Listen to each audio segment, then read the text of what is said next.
Пока есть тишина, никого нету. Когда первый появится, можете начинать.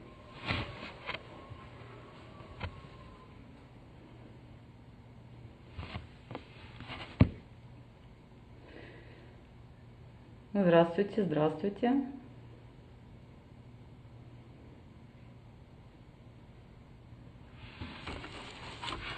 Я думаю, что наш эфир сегодня запишется, поэтому хочу всех поприветствовать. Я доктор третьей поликлиники Моцна Любовь Викторовна, врач высшей категории, врач общей практики.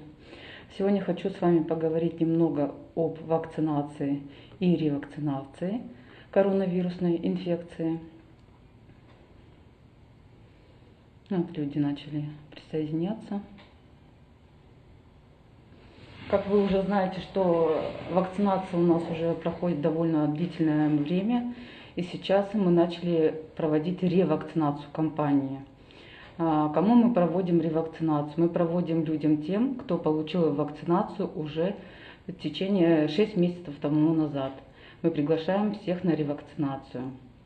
Какая имеется вакцина для ревакцинации? Вакцина у нас имеется для ревакцинации, это Казвак. Вы ее можете получить у нас в амбулатории на 3-м этаже в центре вакцинации. На данное время у нас имеется вакцина также Спутник, Pfizer, и есть у нас вакцина еще, так, что у нас там еще имеется? Спутник, Pfizer, Казвак и Верасел. Для ревакцинации только вакцина идет, получается, Казвак. Что еще? Теперь мы проводим, как вы уже слышали, что у нас есть вакцинация вакциной Pfizer. Это получает эту вакцину у нас только женщины беременные с 16 недель беременности до 37 недель. Также получают дети с 12 лет до 18 лет. И кормящие женщины, если не кормят грудью, до 2 лет тоже могут получить эту вакцину. Также какие у нас новости поликлиники по поводу вакцинации? То есть у нас, несмотря на то, что у нас будут праздничные дни, у нас будет работать центр вакцинации. Вы можете прийти получить вакцину в центре вакцинации. То есть ежедневно работает до 3 часов.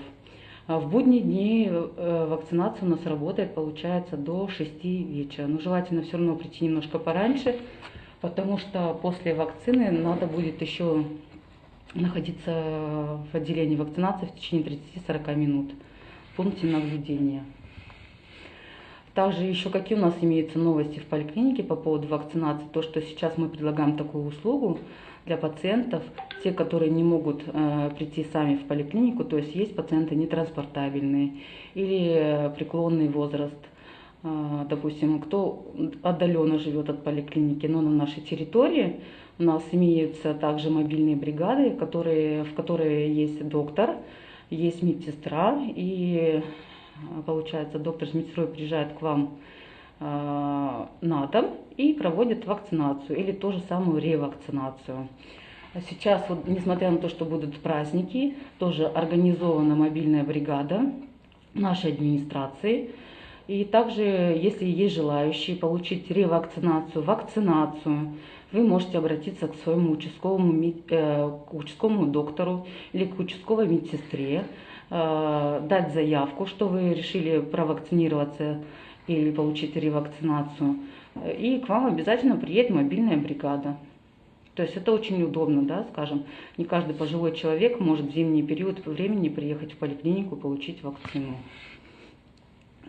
Что еще? Ну, еще раз напомню, что каждый из нас знает, что все-таки вакцина защищает нас от коронавирусной инфекции на 96-98%. Пусть это не 100% будет, но это на данный момент это один и единственный способ защиты от данной инфекции. Поэтому всех призываю приходите к нам на вакцинацию, на ревакцинацию и получайте вакцину. Сегодня преддверие праздника. Хочу вас поздравить с наступающим праздником Днем Независимости. Хочу всем пожелать здоровья, семейного благополучия, мирного неба над головой. Всего самого наилучшего. Если какие-то будут вопросы, можете задать мне вопросы.